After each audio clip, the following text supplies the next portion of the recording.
পলাতক স্বৈরাচারের শাসন আমলে মুসলমান কিংবা হিন্দু, বৌদ্ধ কিংবা খ্রিস্টান, ডান কিংবা বাম, বিশ্বাসী কিংবা অবিশ্বাসী, ভিন্ন দল মতের কেউই সেদিন নিরাপদ ছিল না। 2012 সালে রামু মন্দির, রামু বৌদ্ধ মন্দিরে হামলা, কিংবা 2016 সালে ব্রাহ্মণবাড়িয়ার নাসির নগরে যে হামলা হয়েছিল, সেই হামলা সহ দেশের কোথাও কোনো একটি হামলারও সেদিন বিশ্বাসযোগ্য তদন্ত হয়নি বা বিচার হয়নি। গত দেড় দশকে আমি এবং আমার নেতৃবৃন্দ আমরা বিভিন্ন বক্তব্যে দেশের সুশীল সমাজ, সর্বদলীয় এবং সর্বধর্মীয় প্রতিনিধিদের সমন্বয়ে একটি নাগরিক তদন্ত কমিশনের মাধ্যমে বিভিন্ন ধর্মীয় সংখ্যালঘু জনগোষ্ঠীর বাসা বাড়ি কিংবা ধর্মীয় উপাসনায় যে সংগঠিত যে অপরাধ সংগঠিত হয়েছিল, প্রতিটি হামলার নেপথ্য ঘটনা উদ্ঘাটন করে সুষ্ঠু বিচারের দাবি আমরা জানিয়েছিলাম। কিন্তু সে দাবিগুলো একটিও সেভাবে বিচার কমিশন গঠন হয়নি কিংবা বিশ্বাসযোগ্য তদন্ত সেদিন করা হয়নি। প্রিয় মতুয়া সম্প্রদায় তথা হিন্দু ধর্মাবলম্বী ভাই ও বোনেরা,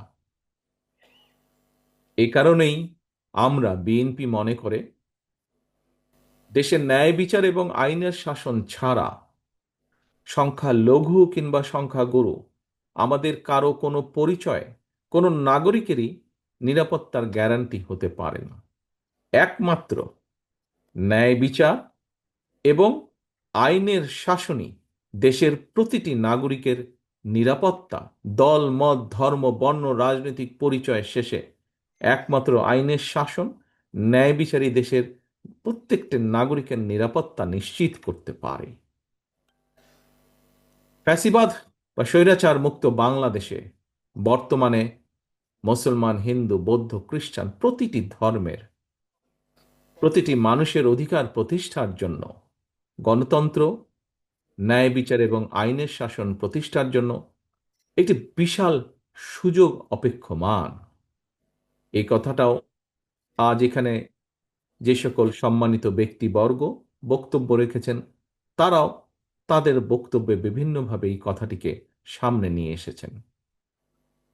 প্রিয় ভাই বোনেরা, ফ্যাসিবাদ বিরোধী আন্দোলনে আমাদের রাজপথের আন্দোলনের সঙ্গী কারো কারো ভূমিকা দেশে আপনার, আমার, আমাদের বহু মানুষের অধিকার এবং সুযোগকে বিনষ্ট করার হয়তো একটি পরিস্থিতি তৈরি করছে।